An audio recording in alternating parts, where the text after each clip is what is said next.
Now you might be saying, hey Joe, how come you got all those extra screws left? Well, if you remember, if we would have used these face plates, then you've got 2 screws for each one of those, okay? So because I'm not using these, I'm not gonna save those or anything. I'm gonna throw that stuff away. And these screws, I'm gonna go ahead and save them. I'll put them on my nail bag and save them. You never know when you might need a couple extra screws. And then I've got these 3 little things, remember? I'm not gonna do anything with those just yet. I'm gonna keep one at each door for now. Okay, so I'm gonna set those over and we'll get ready to go. All right, I'm ready to put the Schlage handle on here. Okay, and we'll just get this set up here. Make sure you can see that. And I don't care what handing this is just yet. Okay. And here's the thing. Remember, the screws are only on one side or the other, and I always want the screws on the inside where the push button is going to be. Okay, very important to remember that. And remember, I want the handles facing down, but if I put that together like that, that's the way the handles go. But that's not how it's going to be, because the screws are going to be on the outside. This is the outside of the door. I want the lock on the inside. So it's like, okay, Joe, how am I going to do that? Am I going to flip it around like that and put it like this, facing these this way to take this back off later, or what's the deal? No, I'm going to take it. If this was a different swing, I'd set it just like that. But because the screws are on the other side, I'm going to take this and I'm going to flip it upside down. Check that out.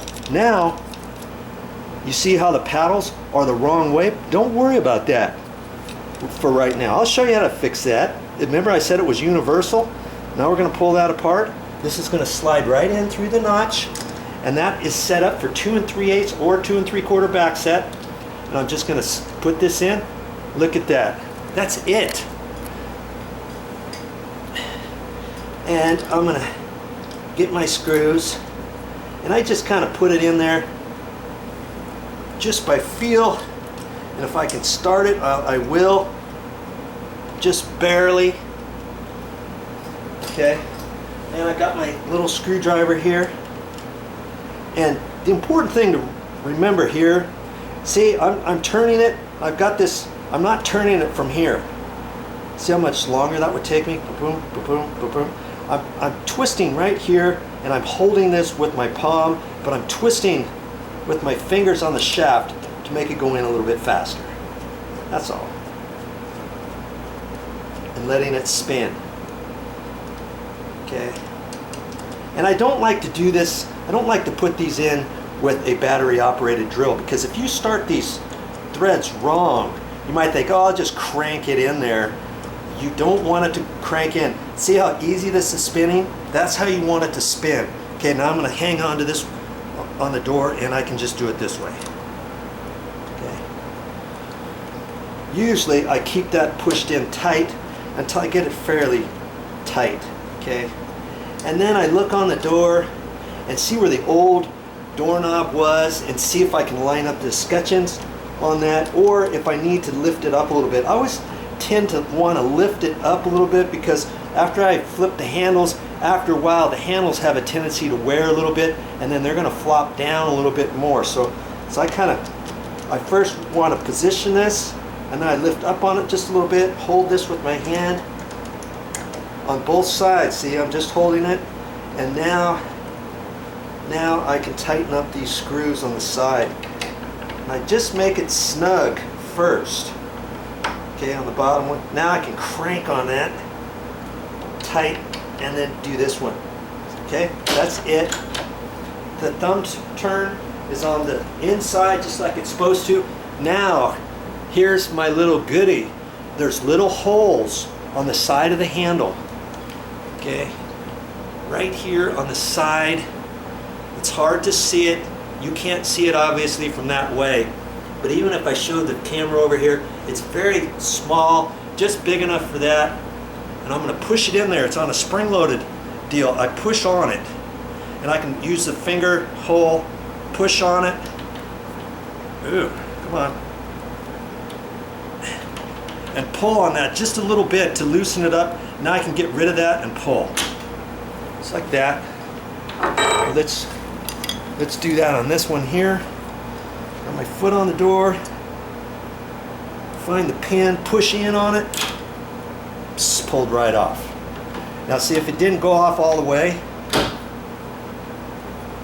I can just loosen it that much. Pull that and pull it off, okay? Now I'm going to take the other knob and I'm going to push it on there. See? Now it's going the right direction, isn't it?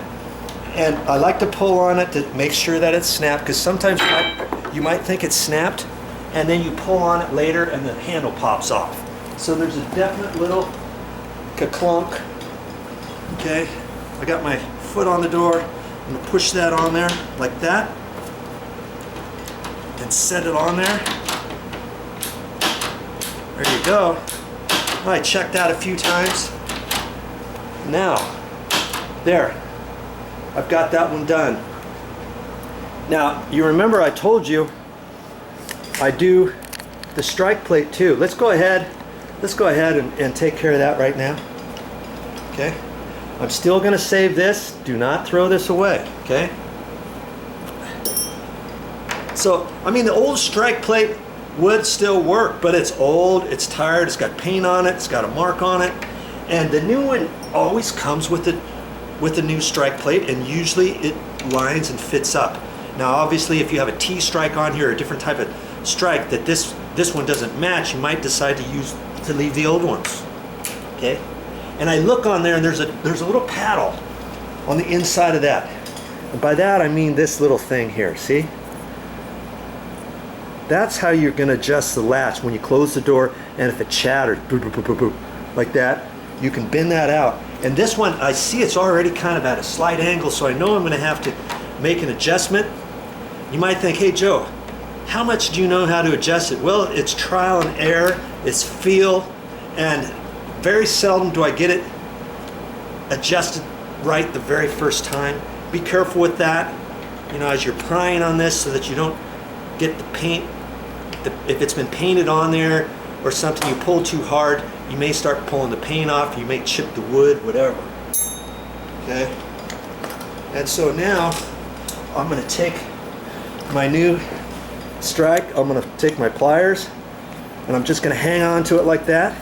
I'm going to hold on to this and I'm going to give it a little bend like that. Okay? You see how that's at an angle now, see? Now, I don't think I made it too far. I'm going to keep it right where it's at.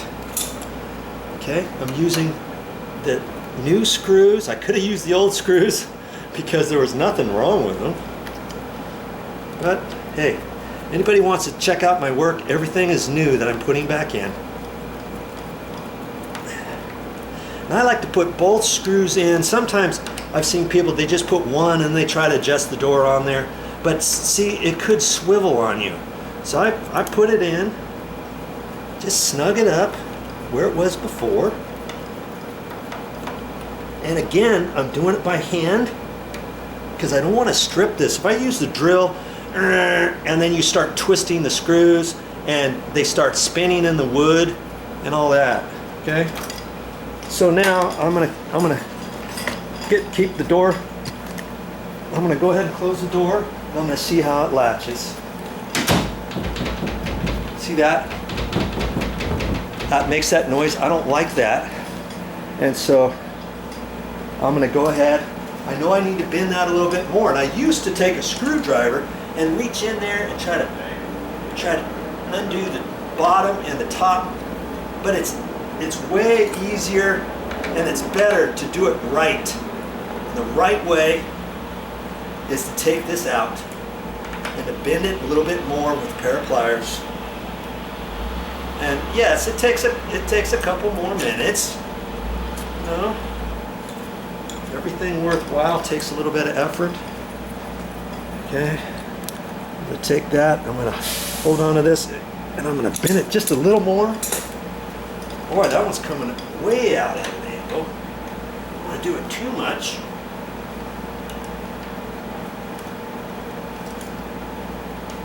You learning anything yet? Hope you are.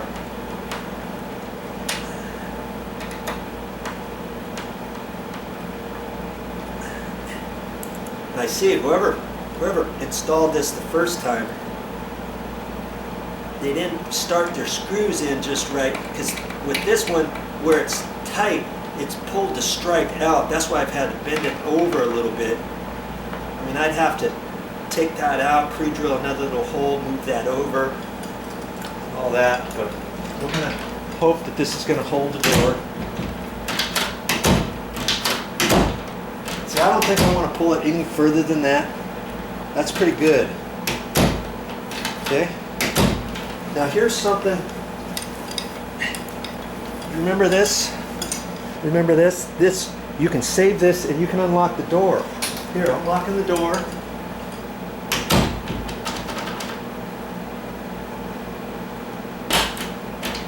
Now I just unlocked it. Because I took this and there's a pinhole. Right in the middle of that. Did you know that? So I push it, it's locked. I just take this, put it in there, and push on it. All I'm doing is popping that out on the other side, and it's unlocked, okay? One more time, it's locked. Push on it, and it's unlocked. There. Now see, on this here, if you want, now that's on the master bedroom door. So you can take it and you can put it up above the door, up here. See? But I'm not going to do that because the bathroom is over here, right? There's another bathroom over here, and there's a guest room over here. So I'll put it in this. I'll put it in this little cubby area. Okay, more so than right out there in the wide open area. Okay, and I'll pick a strategic location, and I like to try to put it up into the corner, the inside corner or something, and I put it right up in there, like that. Okay, and there's a hole on the back side of the trim right there. So I can kind of just set it in there, and somebody can take it and pull it out like that. Okay, so next time somebody gets locked out of the bathroom, they reach up there and grab that. That's what that's for. Maui, baby. Wish you were here, but because you're not, I'm bringing it to you with these videos. Well, that's all I got for this time, but I'll be back with more videos.